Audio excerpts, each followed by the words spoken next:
my next door neighbor passed away.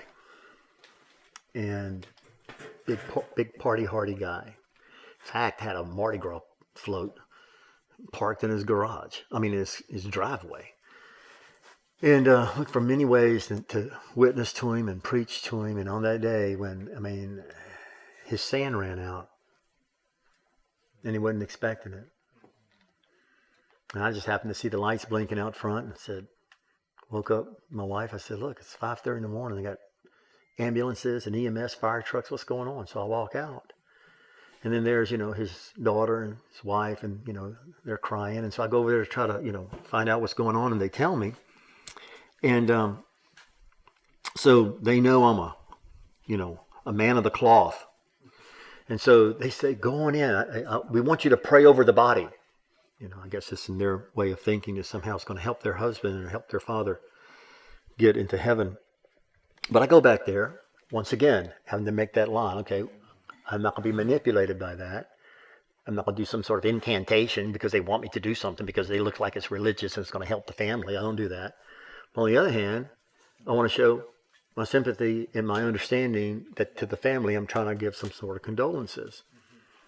So I go there, and sure enough, they're packing him up, so to say, and they're bringing him out. And so she turns to me, she says, I want you to do the funeral. Okay.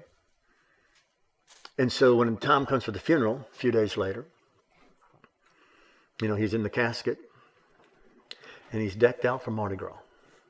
That's how they wanted him dressed. And they said, we want people to dress as they remembered him in the different categories of life that he represented. In other words, if he was part of the fire department at the airport, so if you remember him from that perspective, dress in red. But he was also with security, so he was with the police, so dress in blue. And if you're with the Spanish Town floats, you dress in pink type of thing. And so, I asked the Lord to give me a word with that. Help them, but at the same time being a faithful ambassador. And I said, those who get into heaven dress in white. And it has to be purity. And it has to be not just any white.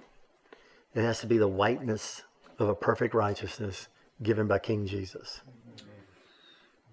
Once again, trying to be an ambassador that walks the line to be faithful to the message, and at the same time trying to help people who are struggling and are sorrowful. I can't compromise the message.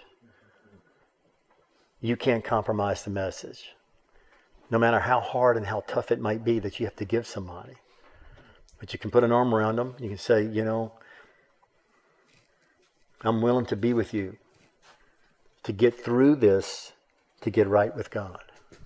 That's my purpose in being here. This excerpt was taken from the full sermon, Transformation for Proclamation,